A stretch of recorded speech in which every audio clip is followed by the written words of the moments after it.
मैं जा रही हूँ।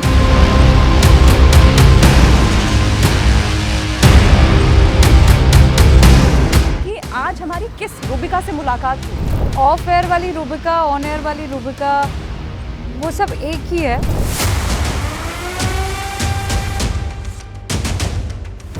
ये ना शेर है, सिंहासन। इस पर एक बार आप बैठ जाते हैं, साक्षात माँ दुर्गा और साक्षात माँ सरस्वती जो है वो आप में आ जाती हैं। सेलिब्रिटी या नेता जिसका इंटरव्यू करना आपको एकदम से अनप्रेडिक्टेबल लगा हो? आई से प्रधानमंत्री नरेंद्र मोदी। हाँ, मुझे फ़ोन पे बहुत धमकियाँ आती हैं। आप कैसे तय कर सकते हैं कि मुझे गुस्सा नहीं आएगा? 8 साल की किसी बच्ची का रेप हो जाए, किसी को जिंदा जला दिया जाए, जिनको अपने इमोशंस पर उस वक्त काबू रखना है वो रखें, पर रूबिका लियाकत नहीं रख सकती, वो इंसान है। और आज हम टीवी वाली रूबिका से नहीं बल्कि उस महिला से बातचीत करेंगे जिसने अपनी आवाज भी बनाई और डेमोक्रेसी के 4th पिलर में अपनी मजबूत जगह भी। उस रूबिका से बात करेंगे जो कैमरे के पीछे भी उतनी ही सजग, स्पष्ट और उतनी ही पैशनेट है। तो सबसे पहले तो रूबिका ये बताइए कि आज हमारी किस रूबिका से मुलाकात हो रही है? वो जो कैमरे के सामने बेझिझक होकर सवाल पूछती है, या वो जो स्पेशली माइनॉरिटी से आई जिसने अपने सपने, संघर्ष और हौसलों के दम पर आज इस मुकाम तक पहुंची है? आई थिंक ऑफ एयर वाली रूबिका, ऑन एयर वाली रूबिका, वो सब एक ही है। उसमें मतलब मैं ऐसा नहीं है कि कैमरा ऑन हो जाता है तो रूबिका बदल जाती है, या कुर्सी पर आती है तो कुछ डिफरेंट कर लेती है। जो मैं सोचती हूँ वही मैं करती हूँ। जो संघर्ष मैंने यहाँ तक पहुँचने में किया है वही संघर्ष आपको स्क्रीन पर भी हर 1 घंटे 4:50 पर गूंज में भी दिखता है। वही संघर्ष जब हम पॉलिटिकल स्टोरीज कवर करने के लिए मैदान में उतर रहे होते तब भी दिखता है। So I think there is no different Rubika. Situations में भी different, but Rubika Liyaquat is. लेकिन आपको हमेशा दर्शक एक मजबूत एंकर के रूप में देखते हैं, तो आपको नहीं लगता होगा कि लोग कैमरे के पीछे वाली रूबिका को बहुत कम जानते हैं? आप जानती हैं मुझे, कैमरे के पीछे वाली रूबिका को सानिया ने बहुत देखा हुआ है। So what is the difference? अच्छा सानिया बताएं मुझे क्या डिफरेंस है? कैमरे के पीछे she is be like very confident, एक कॉन्फिडेंस वाला जो ग्लो होता है वो अलग ही चेहरे पे नजर आता है, और कैमरे के बाद मैं देखती हूँ वो हंसती खेलती रूबिका मुझे नजर आती है न्यूज रूम में। तो वो हंसती खेलती तो मैं ऑन एयर भी होती हूँ, नहीं होती हूँ?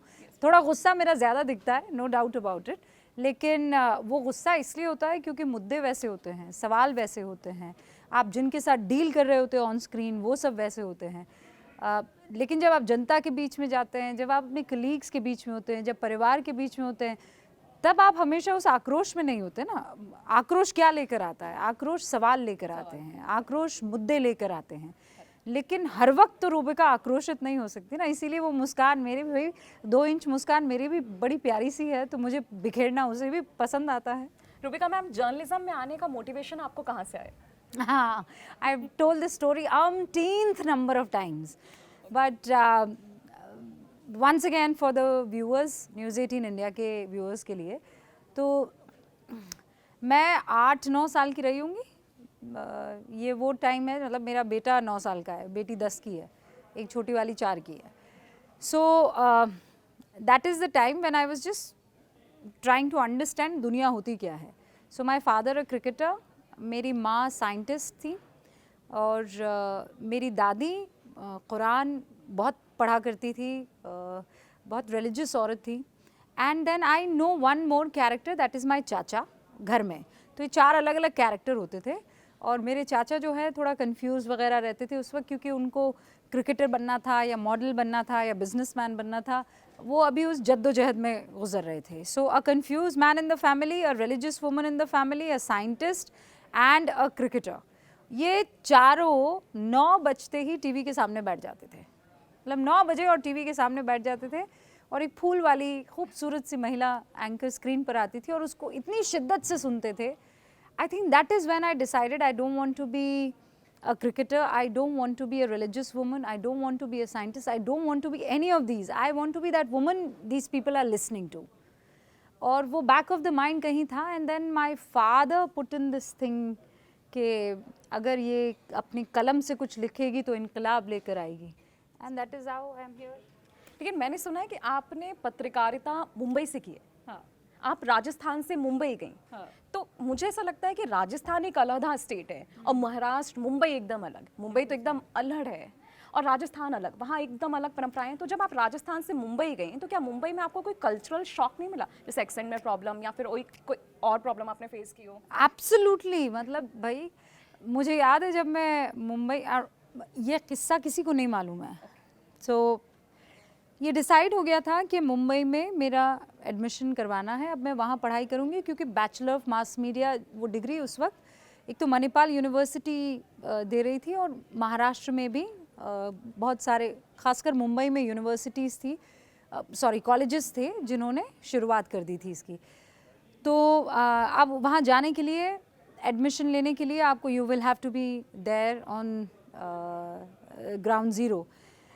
तो मुझे याद है मेरे पापा ने मुझसे कहा कि तो मुंबई जाना है? तो मैंने कहा जी जाना है। तो उन्होंने कहा कि ठीक है फिर सामान पैक करो। ये मेरे अब्बा ने मुझे बताया और मुझे बहुत अच्छे से याद है ये कहाँ हुआ, किस सेटअप में था, वो आज भी ऐसे मेरी आंखों के सामने आता है। एंड मैंने अपना सामान जो भी पैक करना था किया, तो बड़ा सा सूटकेस और पापा की क्रिकेट किट थी ग्रीन कलर की, और उस किट में एक आध बल्ला बचा था, बाकी सब उन्होंने कहीं और ट्रांसफ़र कर दिया। तो उसमें मैंने खूब सारे अपने सामान को डाला, जूते कपड़े जो भी थे। And I went to, I said मेरी पैकिंग होगी, आपका? तो उनका मेरा क्या? तो मैंने कहा अरे मुंबई आप नहीं चलेंगे? तो उन्होंने कहा पढ़ने तुमको जाना है, तुम जाओगे। तो बहुत कम लोग जानते हैं कि मुंबई में अकेले गई थी। मतलब सोचो 12वीं पास एक लड़की, 2002 की बात है, कितनी मेरी उम्र रही होगी। और उस वक्त मेरे पापा के एक दोस्त अपनी फैमिली के साथ मुंबई जा रहे थे, तो उन्होंने मुझे वहाँ ट्रेन पर बिठाया उनके साथ और मुझे कहा गया कि आप बांद्रा में उतरना और वहाँ से एक नंबर दिया मुझे कि उस पर फ़ोन करना। वो मेरी दूर की कोई फुप्पी थी, शक्कर फुप्पी हम प्यार से कहते थे, सकीना उनका नाम था। वो बांद्रा के चिम्बई लेन में रहती थी, Sanya. And I still remember that number. तब पीसीओ वगैरह होते थे, तो मैंने वो एसटीडी पीसीओ मैंने वहाँ से फ़ोन किया और मैंने उनसे कहा कि मैं पुप्पी सलाम अलैकुम, मैं रूबी बोल रही हूँ, रूबिका लियाकत नहीं, रूबी बोल रही हूँ, और पापा ने आपका नंबर दिया था, तो मुझे कहाँ आना है? तो उन्होंने मुझे कहा कि चिम्बई लेन पहुँचना है। एंड हाँ, तो मैंने कहा आप मुझे लेने नहीं आ रही हैं? तो उन्होंने कहा कि नहीं बेटा, मेरा तो घर परिवार पूरा देखना पड़ता है, तुम आ जाओ। सोचो आप अकेले लड़की, और फिर खैर वो एडमिशन मेरा हो गया, मैं अकेले जाती। मुझे लगा कि मेरी फुप्पी आएगी मेरे साथ एडमिशन करवाने, वो कहीं नहीं आई। 6 महीने बाद जब मेरा एडमिशन वगैरह सब हो गया, हॉस्टल वॉस्टल सब हो गया, अब्बा से मेरी बात होती रहती थी, अम्मी से भी होती रहती थी, वहाँ लैंडलाइन से मैं कर देती थी उनको फ़ोन। 6 महीने बाद जब सब सेटल वेटल हो गई, मेरा संघर्ष सब ख़त्म हो गया, तो मेरी फुप्पी एक दिन खूब रोई। मैं उनसे मिलने के लिए गई थी, हॉस्टल में शिफ्ट हो गई थी, खूब रोई।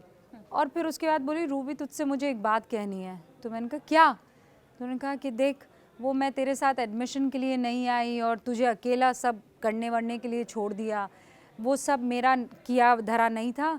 तेरे अब्बा ने मुझे कहा था कि let her do everything alone, वो खुद गिरेगी, खुद संभलेगी, तू बस उस पर नज़र रखना। He wanted you to taste that struggle, ना? He But was just imagine, preparing you. और वो मतलब वहाँ से जो मैं किक स्टार्ट हुई, there was no looking back। पहले शुरू में तो मुझे गुस्सा आया कि क्या फैमिली है, लड़की को अकेले छोड़ दिया है, कोई देख नहीं रहा है। But he was keeping an I on me, जितना भी उनका नेटवर्क, उनका सिस्टम था, but he was letting me do things on my own. आपने बताया कि आपके पापा ने आपको सीधे मुंबई, वो भी राजस्थान से अकेले भेज दिया था। तो आज जब आप पीछे मुड़कर देखती होंगी तो आपको कैसा लगता है आपके पापा का वो फैसला, एक पिता के तौर पे वो सब उस वक्त मुझे बहुत गुस्सा आया था। मुझे ये लगा था कि यार सबके माँ बाप उनको छोड़ने जा रहे थे, और but my father was strong enough to let the daughter decide, you know, let the daughter figure out कि अब वो कितना स्ट्रगल करने को तैयार है। और उन्होंने कोई आंख बंद नहीं कर ली थी। अब मुझे दिखता है, उस वक्त मुझे लगता था कि ऐसा क्यों, मतलब मैं अकेले कैसे करूँगी, क्या करूँगी। लेकिन अब जब पलट कर देखती हूँ तो मुझे लगता है अगर वो ऐसा मेरे साथ नहीं करती है, टफ लव मुझे नहीं मिला होता, मुझे वो कहते पपोल के अगर रखा गया होता, पलकों को बिछा कर मुझे रखा गया होता, तो आज रुबिका लियाकत वैसी नहीं होती जैसी दुनिया देखती है या जैसी मैं हूँ। वैसे मैंने सुना है कि आपके पापा चाहते थे कि आप क्रिकेटर बने, तो क्या ये सच है और इसके पीछे की कहानी क्या है, मैं जानना चाहती हूँ। So my father is a Ranji player selector रहे हैं। मेरे 2 चाचा हैं, मुस्तन अमर, माजिद अमर, दोनों राजस्थान से रणजी खेले हुए हैं। And my father also has a cricket academy. तो घर में बल्ला और बॉल के अलावा कोई और बात होती नहीं थी, ज़्यादा बात यही होती थी। सो माय फादर वांटेड, मैं एम्बीडेक्स्ट्रस, मेरे दोनों हाथ चलते हैं। ओके, मैं दोनों हाथों से लिख सकती हूँ, खाना बना सकती हूँ, दोनों हाथ मेरे इस्तेमाल होते हैं। उसके पीछे वजह ये थी कि मेरे पापा बचपन में मेरा एक हाथ हफ्ते भर के लिए बांधते थे और एक ही हाथ से सारा काम करना होता था। हफ्ते भर के लिए बांध देते थे आप? काम कैसे मतलब करते हो? मतलब वो टास्क होता था हफ्ते भर का कि अब जो खाना है वो इसी हाथ से खाना है, अब जो लिखना है वो इसी हाथ से लिखना है। तो ये एक हफ्ता ये हाथ, एक हफ्ता ये हाथ। आई स्टिल रिमेंबर, मतलब वो ऐसे बांध देते थे, मतलब ऐसे कि अब इसको हाथ नहीं लगाना, इसी को मैं हाथ इमेजिन नहीं कर पा रही हूँ, यदि कोई मेरा 10 मिनट के लिए हाथ ऐसे बांध दे तो मैं शायद काम भी नहीं कर बांध पाऊंगी। मतलब इससे बांधना है, रस्सी से नहीं बांध देते थे, मतलब बांध देते थे, मतलब मुझे मेंटली कहते थे कि ये बांध दिया है, अब ये नहीं चलेगा, अब यही चलेगा। तो फिर मैं ये चलाती थी, फिर कहते ये चलेगा, तो फिर मैं ये चलाती थी। खैर, तो हुआ ये कि उसके पीछे उनकी मंशा ये थी कि मैं लेफ़्ट से बैटिंग करूँगी और राइट से बॉलिंग करूँगी। लेकिन मेरे चाचा लोग अड़ गए, उन्होंने कहा अगर ये खेलेगी तो हम नहीं खेलेंगे। एंड वो उस वक्त बहुत अच्छा कर रहे थे। तो अब पापा मुस्कुरा के बोलते हैं कि ना इसने बैट चलाया ना बल्ला चलाया, अभी ज़ुबान चलाना सीख गई है और ये अच्छा कर रही है। So because they decided I couldn't play, और अगर खेलती तो मुझे यकीन है मैं बहुत अच्छा खेलती। वैसे आपकी एंकरिंग में एक चीज़ साफ दिखती है, वो है तैयारी। तो हर डिबेट, हर इंटरव्यू से पहले आप खुद को तैयार कैसे करती हैं? और जब कोई संवेदनशील मुद्दे पर आप बहस होस्ट कर रही होती हैं, डिबेट होस्ट कर रही होती हैं, तो क्या कभी आपके साथ ऐसा होता है कि आपको एक एंकर और एक इंसान, इन दोनों भूमिकाओं, इन दोनों रोल्स के बीच में बैलेंस करना मुश्किल हो गया हो? मैं तो कोई ऐसे बैलेंस नहीं पलों में- करती हूँ, मैं कोई रोबोट थोड़ी हूँ। मतलब पहले मैं देखती थी कि जब एंकरिंग होती थी तब वो बॉडी लैंग्वेज होती थी, वो इमोशन पर आपके पकड़ होती थी कि चाहे कुछ भी हो जाए आपको इमोशनलेस होकर और ख़बर को पढ़ना है। पर मैं इंसान हूँ और मेरे व्यूअर्स भी इंसान हैं, और अगर आप ये चाह रही हैं कि 8 साल की किसी बच्ची का रेप हो जाए, किसी को ज़िंदा जला दिया जाए, किसी के साथ बदतमीज़ी कर दी जाए, या देश में ऐसे हालात बन जाए जहाँ पर आपको सवाल पूछने होंगे और वो भी आक्रोशित होकर, तो मैं मुस्कुरा थोड़ी सकती हूँ। या छोड़िए मुस्कुराना, आप कैसे तय कर सकते हैं कि मुझे गुस्सा नहीं आएगा? जिनको अपने इमोशंस पर उस वक्त काबू रखना है वो रखें, पर रुबिका लियाकत नहीं रख सकती है, वो इंसान है, वो रोबोट नहीं है। और मैं मर्यादा में रहकर अपने इमोशंस को, जिसे कहते हैं ना कि आई एम एन इमोशनल वूमन, मैं हंसती भी उसी बेलौसी से हूँ, मुझे गुस्सा भी उतना ही आता है, मैं मोहब्बत भी उतनी ही खूबसूरती से करती हूँ। So these are my emotions and I can't hide it, I don't want to hide it, I can control it, yes.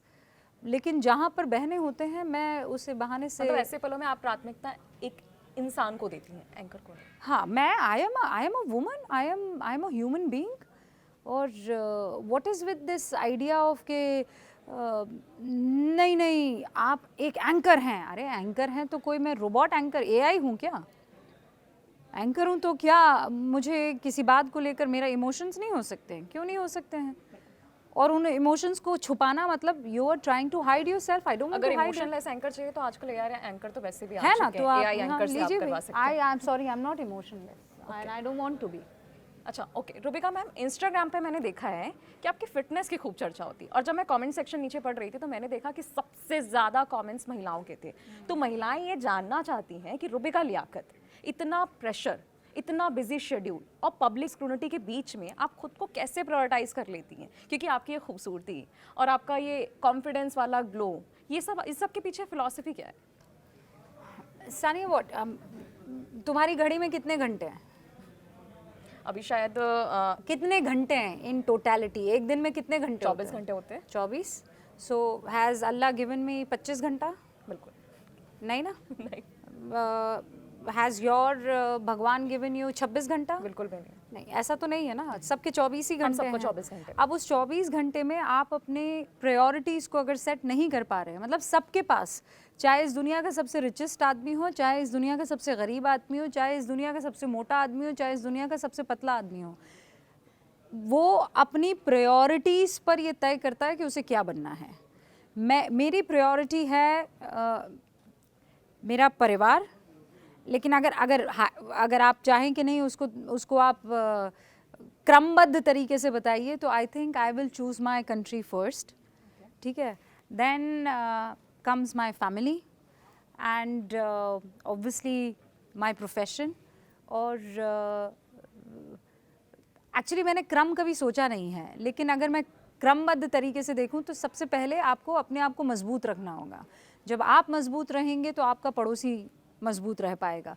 अगर वो मजबूत रहेगा, मतलब किसी भी बिल्डिंग के पिलर्स की जब बात होती है तो भूल जाते हैं कि ईंट कितनी सख्त होनी चाहिए, बेस कितना मजबूत होना चाहिए। बेस, नींव इज़ अ डिफरेंट थिंग। मैं कह रही हूँ जो स्ट्रक्चर पूरा खड़ा हुआ है उसमें वो पिलर्स में जो नींव है ना, सॉरी जो ईंट है वो कितनी ताकतवर हो रही है। मैं अपने आप को कोई बिल्डिंग नहीं मानती हूँ, कोई पिलर नहीं मानती हूँ, मैं अपने आप को ईंट मानती हूँ। मैं इस देश की ईंट हूँ, बहुत सी दूसरी और 140 करोड़ की आबादी ईंट है, लेकिन उस ईंट का मजबूत रहना ज़रूरी है। So I take care of myself as that woman who wants to be strong. अगर आप, it's not just physical strength, जब आप वर्जिश करते हैं, जब आप एक्सरसाइज करते हैं, जब आप डिसिप्लिन में रहते हैं कि मुझे कैलोरीज इतनी लेनी है, मेरा प्रोटीन इतना होना चाहिए, मेरे कार्ब्स इतने होने चाहिए, मुझे कोई एक छोटी सी मिठाई जो है नहीं ख़रीद पाएगी, या मैं इतनी लालची नहीं हूँ कि एक चॉकलेट का पीस देखकर जो है मेरी सारी की सारी डिसिप्लिन नाली में बह जाएगा। तो ऐसा कभी नहीं होता आपके साथ? No, you have to train your brain. Exactly. So it's been what, today is what तारीख क्या है आज? आज शायद 19 तारीख है। हाँ 19 है ना, 19 तारीख है। मतलब 20-21 दिन हो गए हैं मैंने शुगर को हाथ भी नहीं लगाया, और मुझे कोई ख़ास ज़रूरत नहीं थी। तो आप चाय भी नहीं पीती? I have T, but sugar के बगैर अभी हाल फिलहाल। रीज़न क्या है? रीज़न ये है कि बैठे बैठे मैंने कहा कि साल को बाय कह रही हूँ, कोई ऐसी कोई चैलेंजिंग चीज़ है, और आजकल मुझे अब मीठा बड़ा पसंद आ रहा था, तो मैंने कहा लेट्स गेट अवे विद मीठा। और अभी 21 दिन से बड़ा मिस कर रही हूँ, मेरा प्रिय मीठा कहाँ है, प्रिय मीठा कहाँ है। सो 25 तारीख को जब जीसस का जन्म होगा, उस दिन मैं सबसे तेज़ आवाज़ में हालेलुया कहकर और मीठा खाऊंगी। That's what I have decided. Rubika ma'am, मैंने देखा है कि वैसे आपका हर एंकर क्लिप, हर डिबेट हो, आपकी कोई भी पोस्ट हो, वो तुरंत वायरल हो जाती है। उस पर लोगों के भर भर के रिएक्शंस आते हैं। कई बार तो मैंने देखा है कि आपकी किसी पोस्ट पे लोगों ने उस पर वीडियोज़ बनाए और अपने पर्सनल हैंडल्स पे डाले हैं। लेकिन भाई एक वीडियो मैंने आपका देखा कि उस पर लोगों ने बहुत ज़्यादा ध्यान आकर्षित किया है। वो वीडियो आपने अपने पर्सनल इंस्टाग्राम हैंडल पे पोस्ट किया है। वीडियो आपके और आपके पापा के बीच की बातचीत का है, जिसमें आप अपने पापा से एक सवाल पूछ रही हैं कि पापा, ये बाबर, औरंगजेब और मुगल हमारे क्या लगते हैं? तो आपके पापा ने जवाब दिया कि भाई इनसे हमारा क्या लेना देना, ये तो हम तो मेवाड़ की धरती से हैं और जो मेवाड़ का दुश्मन है वो हमारा दुश्मन। पापा, ये बाबर, औरंगजेब, मुगल, ये आपके क्या लगते हैं? दादा साहब क्या लगते हैं आपके? गजब करते हैं, मेरा क्या लेना देना इनसे। मेरे पूर्वज और सब वैसे ही इनके शुरू से खिलाफ रहे हैं। आपने नीचे कैप्शन में भी लिखा है, तो जो आपका कैप्शन है और आपके पापा का जो जवाब है, इस पर कुछ लोगों ने बहुत प्यार दिया, तो कुछ आपस में इस पर लड़ रहे हैं। तो जरा वो किस्सा आप हमारी ऑडियंस के साथ शेयर करेंगे और बताइएगा, उन्हें मैसेज भी दीजिएगा जो इस पर आपस में ही उलझ रहे हैं, आपस में ही लड़ रहे हैं। अब उलझने वाले उलझे हैं, अब उसमें ना तो यू कैन डू एनीथिंग और ना ही मैं कुछ कर सकती हूँ। तो वो दरअसल हुआ ये था कि उस वक्त बड़ी चर्चा चल रही थी मुग़लों के बारे में, मुग़ल आक्रांताओं के बारे में। सो और उसमें हो ये रहा था कि उसको पता नहीं क्यों इस्लाम से जोड़ दिया जा रहा था, और क्यों मेरे समझ में नहीं आता है कि हिंदुस्तान में ख़ासकर जिस कौम से मैं ताल्लुक़ रखती हूँ, कंफ्यूज कर जाते हैं। मुग़ल जो थे वो कोई इस्लाम के पैरोकार थोड़ी थे। उन्होंने जितनी बर्बरताएं, जितनी क्रूरताएं, जितना हिंसक रवैया अपनाया है, वो कोई इस्लाम को बढ़ाने के लिए थोड़ी था, वो तो वर्चस्व कायम करने के लिए था, ज़मीनें पाने के लिए था।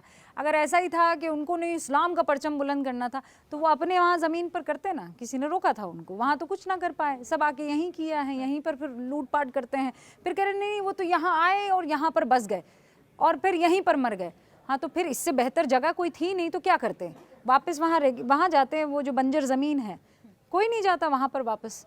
यहाँ पर सब कुछ मिल रहा था, सारे सीज़न मिल रहे थे, सारा खाना पीना मिल रहा था, इतनी खूबसूरत आबो हवा मिल रही थी, इतनी खूबसूरती मिल रही थी, तो कोई ये वतन छोड़ के क्यों जाएगा?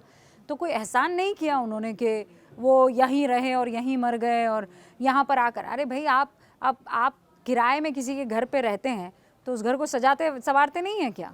कि जैसा वो बना हुआ है। कितने उन्होंने हमारी सांस्कृतिक धरोहरों को नष्ट भी किया है, ये भी तो देखिए ना। बिहार से लेकर go to the south and come towards Jammu and Kashmir, मतलब सब जगह उनके इतिहास के पन्नों को खंगालिए, कैसे उन्होंने सारी की सारी जो हमारे सिंबल्स थे उनको ख़त्म करने की कोशिश की। क्यों? क्योंकि उन्हें अपना वर्चस्व बनाना था। अब मैं इस ज़मीन की हूँ तो क्या करूँ? चूँकि वो ला इलाहा इल्लल्लाह पढ़ते तो उनका साथ दे दूँ। अरे कैसे दे दूँ भाई, हूँ इस ज़मीन की। और ये किसने सिखाया? ये मेरे माँ बाप ने ही सिखाया है कि किसी भी चीज़ से पहले क्या आता है। मुझे अगर आप ये कहें रूबिका, ये रहा आपका धर्म और ये रही आपकी ज़मीन, मतलब आपका देश, आप क्या चुनेंगी? मैं एक सेकंड नहीं सोचूंगी, मैं अपना वतन चुनूंगी। मेरा वतन है तो मैं हूँ, मेरी आइडेंटिटी मेरे वतन की वजह से। लेकिन चर्चा वहाँ थोड़ी ज़्यादा गर्म होती मुझे दिख रही थी लोगों ने जब इस पर रिएक्ट किया था कि रूबिका कह रही हैं कि वो मेवाड़ की धरती से हैं और मेवाड़ की धरती शूरवीरों की धरती कहलाती, इसलिए जो मेवाड़ का दुश्मन है वो हमारा दुश्मन है। एब्सोल्युटली। तो मेवाड़ का दुश्मन कौन है? कौन है मेवाड़ का दुश्मन? कौन था उस वक्त? मुगलों को कहा जाता है। एब्सोल्युटली। तो वो हमारे दुश्मन है तो मैं उनको दुश्मन नहीं कहूँगी क्या? तो क्या करूँ, उनकी पूजा करूँ? तो मेरी ज़मीन का जो दुश्मन है वो मेरा भी दुश्मन हुआ ना। इसमें मैं ये लेकर आ जाऊं कि नहीं भैया, चूंकि वो तो कलमा गो थे इसीलिए इनके दुश्मन हो जाएंगे, मेरे नहीं, मेरे भाई हो गए। कैसे हो गए भाई? तो आप इसे एक पत्रकार के तौर पे किस संदर्भ में देखते हैं? Absolutely the facts, I stand by the facts no. And what is the fact? The fact says that these were not from our country. They came, they looted, और कह रहे हैं they built such beautiful things. And I told you कि भाई आप किराए पर भी मकान लेते हैं तो वहाँ भी चीज़ों की सजावट कर देते, तो वो कोई बहुत एहसान नहीं किया उन्होंने, you understand? और हमने उनकी तरह नहीं किया कि सारे हमारे विश्वविद्यालय जो हैं वो एकदम उड़ा के फेंक दिए हैं। हमने राम जन्मभूमि पे जो मंदिर बना था उसे तोड़ा और उसके ऊपर मस्जिद खड़ी कर दी। तो ये अगर ये वाली फीलिंग होती हिंदुस्तान में, बहुत सहिष्णु देश है ये, अगर ये फीलिंग होती तो आपको लगता है ताजमहल रहता? आपको लगता है लाल किला रहता या फतेहपुर सीकरी रहती? हम उसको धरोहर की तरह ट्रीट कर रहे हैं बिकॉज वसुदेव कुटुंबकम, कण कण में भगवान। This is the philosophy of our country, that's the परंपरा दैट वी लिव विथ। वैसे आपके पापा के बारे में बात कर रही हूँ तो एक बेसिक सा सवाल, हाँ, कि आपके पापा आपकी डिबेट्स देखते हैं?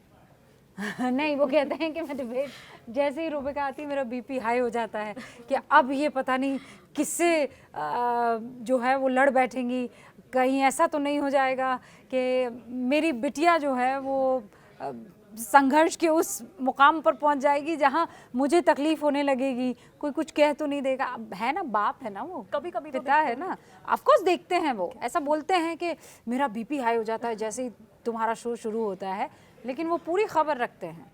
रूबिका मैम, वैसे तो आप बहुत सवाल पूछती हैं लेकिन आपने कई बार कुछ ऐसे सवाल पूछे हैं कि धड़ाधड़ रिस्पॉन्सेस आने लगे, धड़ाधड़ रिएक्शंस आने लगे, कभी सोशल मीडिया पर तो कभी राजनीतिक गलियारों में आपके उस सवाल को कंट्रोवर्शियल कहा जाने लगा, यानी कि ठप्पा लग गया कंट्रोवर्शियल शब्द का।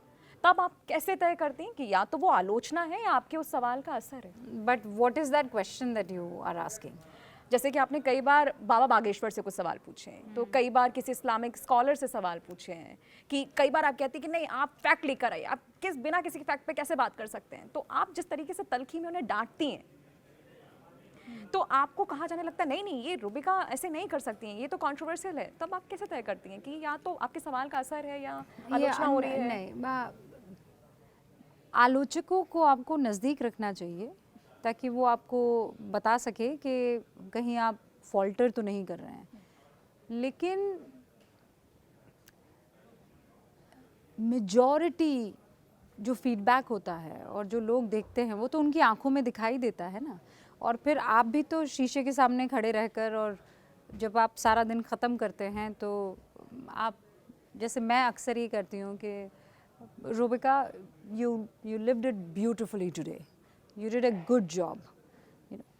मैं खुद से ये सवाल करती हूँ जब कोई सवाल करती हूँ तो, कि क्या ये सवाल रूबिका तुम्हें पूछना चाहिए। हाँ, मैं आपसे पूछने भी वाली थी कि कई दफ़ा जब ऐसा होता है कि आदमी का मजहब उसके काम के आड़े आई जाता है, तो जब आप बाबा बागेश्वर से सवाल पूछ रही होती हैं या फिर कई मौलानाओं से आप तीखे सवाल पूछ रही होती हैं, तो ऐसे तल्ख सवाल जब आप पूछ रही होती हैं तो उसी वक्त उसी मोमेंट पे आपके मन में क्या चल रहा होता है? नहीं, एक बार ये ना शेर है सिंहासन, और वो सिंह वाला है, इस पर एक बार आप बैठ जाते हैं ना तो फिर आप मैं हमेशा ये कहती हूँ कि फिर पता नहीं, मुझे ऐसा लगता है जैसे साक्षात माँ दुर्गा और साक्षात माँ सरस्वती जो हैं वो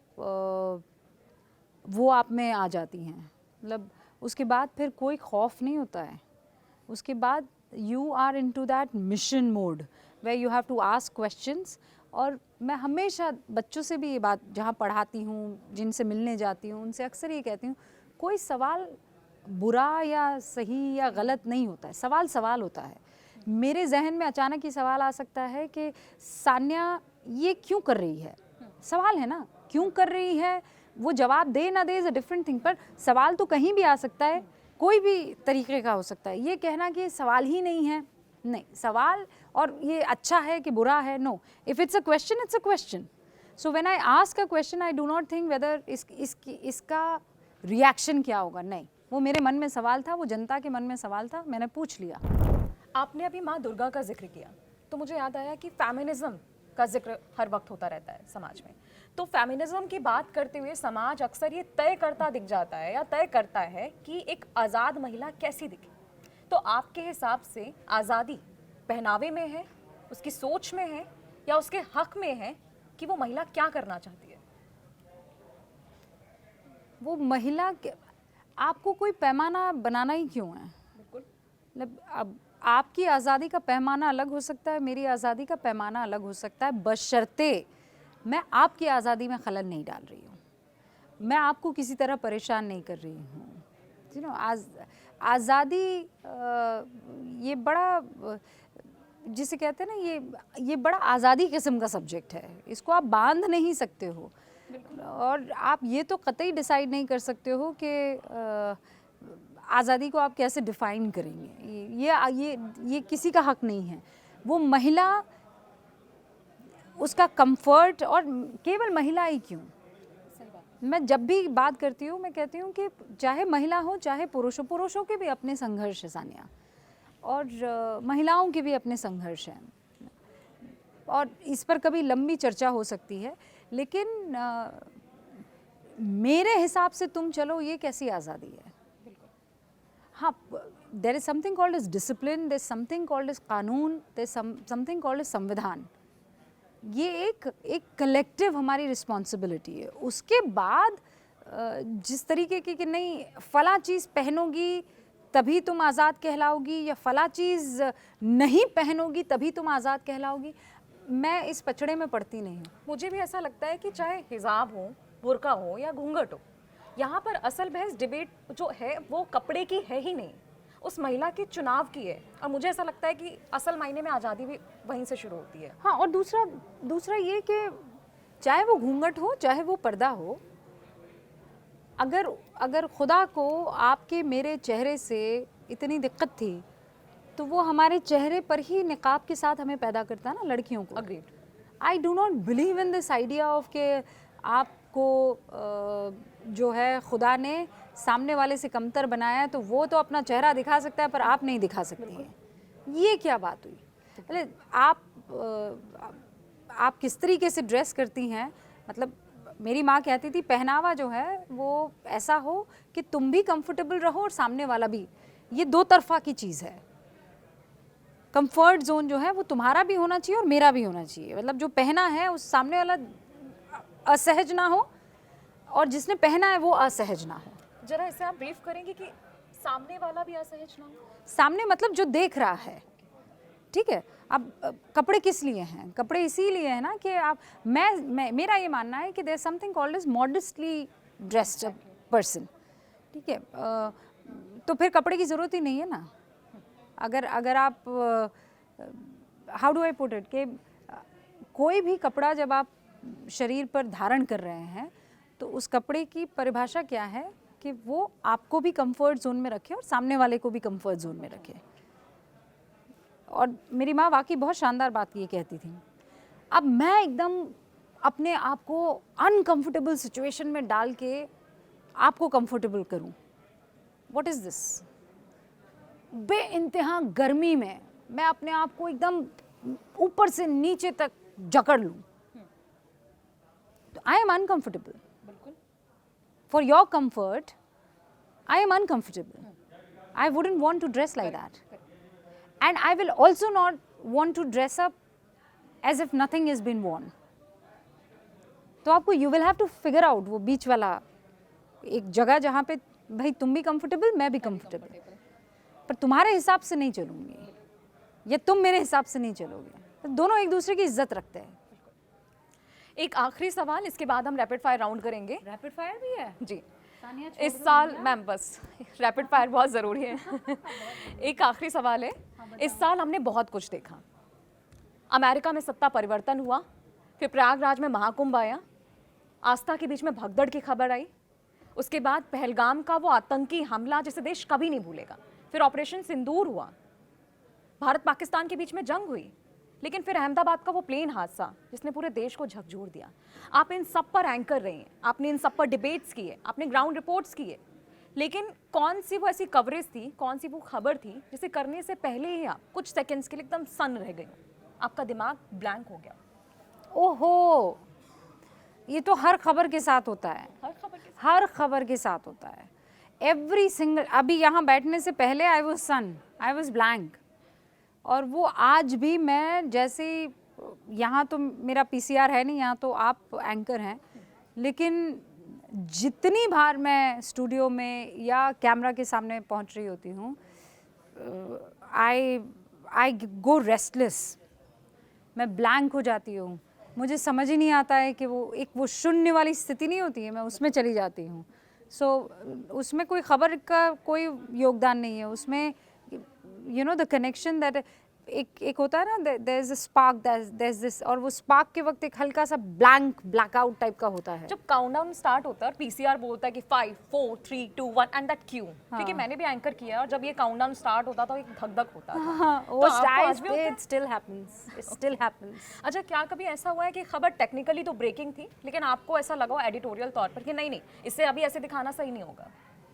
ऐसे बहुत से मौके आते हैं, लेकिन we as a team decide, and I have always got a wonderful team जो उस रैट रेस में नहीं पड़ती है कि, और न्यूज़ 18 इंडिया की तो ये खासियत है सानिया, कि हम लोग खबर को एकदम ठोक बजा कर, जिसे कहते हैं ना, बार बार के शैल वी डू इट, अभी ब्रेक कर सकते हैं, बिकॉज हमारी जवाबदेही है जनता को।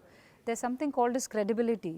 So वो ब्रेकिंग मुझे कई बार ऐसा लगता है कि अरे ये तो मैंने अभी सोशल मीडिया पर देखी थी 10 मिनट पहले, पर वो खबर जो है जब तक उसकी पुष्टि नहीं हो जाती, पूरी पूर्णतः जब पुष्टि होती है तब हम उस खबर को आगे बढ़ाते हैं। और हमारी देश की जनता ये बात पसंद करती है कि when News 18 India is saying breaking news, so it's absolutely a breaking news. जैसा मैंने कहा था रैपिड फायर राउंड करेंगे, सिर्फ आपको 5 से 10 सेकंड में जवाब देना होगा। Okay. लोग तो कहते हैं, दर्शक कहते हैं कि भाई रुबिका के सवाल से बचना तो मुश्किल है, लेकिन आपका अब तक का सबसे toughest guest? Toughest guest? Yes. I have never found any tough guest yet to come. Okay, कोई ऐसा सेलिब्रिटी या नेता जिसका इंटरव्यू करना आपको एकदम से अनप्रेडिक्टेबल लगा हो? I think I'll say प्रधानमंत्री नरेंद्र मोदी. मुझे लगा था it is going to be a relatively tough job. लेकिन that man makes you really comfortable. और वैसे तो जहाँ हम होते हैं वहाँ पे कंफर्ट अनकंफर्टेबल होने का सवाल नहीं उठता है, लेकिन कई बार ये होता है कि बहुत टफ हो जाता है.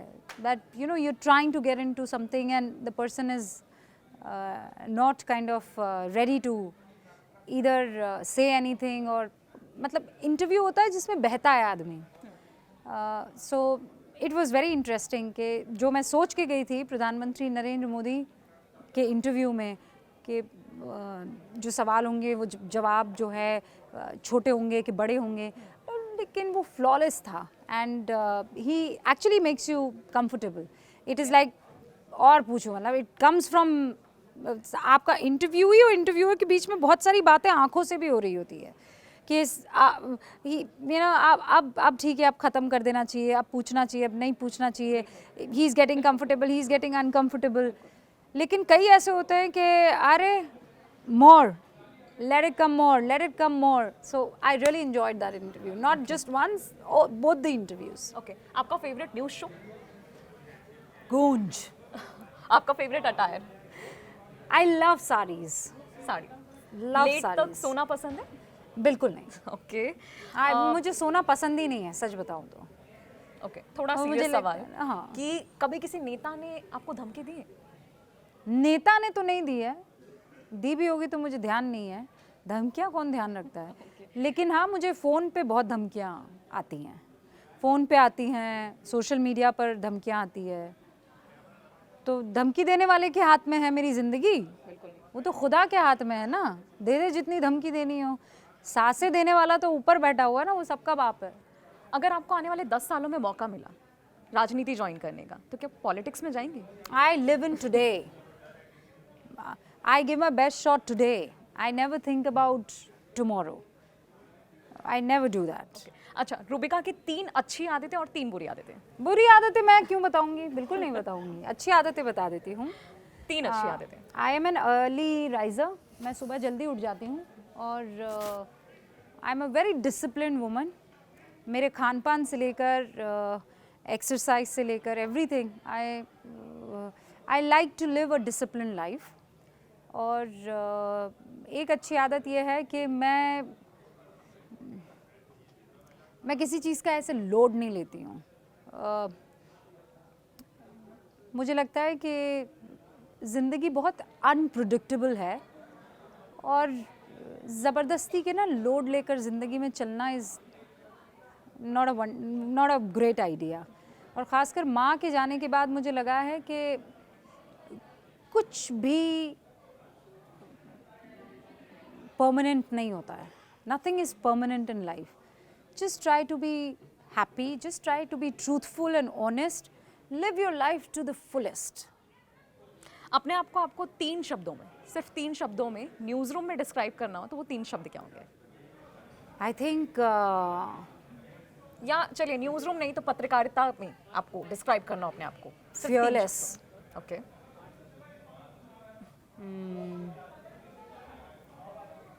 I think fearless. That's okay. In last जाते जाते आप जेनजीज के लिए क्या कहेंगी, और स्पेशली उस नई जनरेशन के लिए जो कि पत्रकारिता में आना चाहती है या अभी पत्रकारिता में कदम ही रख रही है? एक तो कोई चीज़ थाली में सजा कर आपको नहीं मिलेगी, कभी नहीं मिलेगी. उसके लिए आपको बहुत स्ट्रगल करना पड़ेगा. हमने भी बहुत स्ट्रगल किया, आज भी करते हैं. मतलब मुझे इंडस्ट्री में मेरे ख्याल से 18-19 साल हो गए हैं, लेकिन every day is a struggle. और कोई चीज़ ऐसा नहीं है कि मैंने लिपस्टिक लगाई और सूटेड बूटेड हुई और एंकरिंग करने के लिए चली गई. एंकरिंग करने से पहले मैंने बहुत मेहनत की है. दिन रात एंकरिंग की प्रैक्टिस करती थी. जैसे ही अपॉर्चुनिटी मिली मैं उसके लिए तैयार थी. आप लोग तैयार नहीं रहते, आपको तैयारी रखनी होगी. जब आप पूरी तरह से तैयार होते हैं तो वो बस एक मौका होता है और उसको आप लपक लेते हैं. वो मौका कभी बता कर नहीं आएगा कि मैं आज आ रहा हूँ, कि कल आ रहा हूँ, कि परसों. सो जेनजी को मेरा ये कहना है कि don't waste your time surfing the social media sites और रील्स. उसमें कुछ नहीं रखा है. Instead turn the pages of the books. It makes you very strong और एक वज़न देता है आपको. And prepare yourself. जितना आप अपने आप को प्रिपेयर करेंगे उतना अपॉर्चुनिटी के लिए आप रेडी रहेंगे कि आजा देख लेंगे. वैसे मैम बात करने के लिए तो बहुत कुछ है. मेरा बिल्कुल भी मन नहीं हो रहा है डिस्कशन एंड करने का, क्योंकि योर पर्सनालिटी, आपकी पर्सनालिटी है ही ऐसी. Your personality makes every conversation incredibly engaging. By the way मैं बता दूं कि सानिया, मतलब मैंने नहीं सोचा था कि मैं न्यूज़ 18 इंडिया के प्लेटफॉर्म पर अपने किसी कलीग को इस तरीके से इंटरव्यू दूंगी, बट शी वाज एडमेंट. तो सिंह साहिबा ने कहा तो हम राज़ी हो गए. So thank you for having me and I आपका रियली शो है एंजॉय. बस अभी 1 घंटे में, नहीं तो मैं आपको बिल्कुल भी नहीं छोड़ती. आपसे बात करने का बहुत मन है अभी भी. But for the rest now अभी हम इस चर्चा को पॉज करते हैं और आगे फिर मिलेंगे. Thank you so much ma'am, आपको थैंक यू बहुत बहुत शुक्रिया. Thank you Thank you, take ma'am. Care. Happy new year. Happy new year ma'am.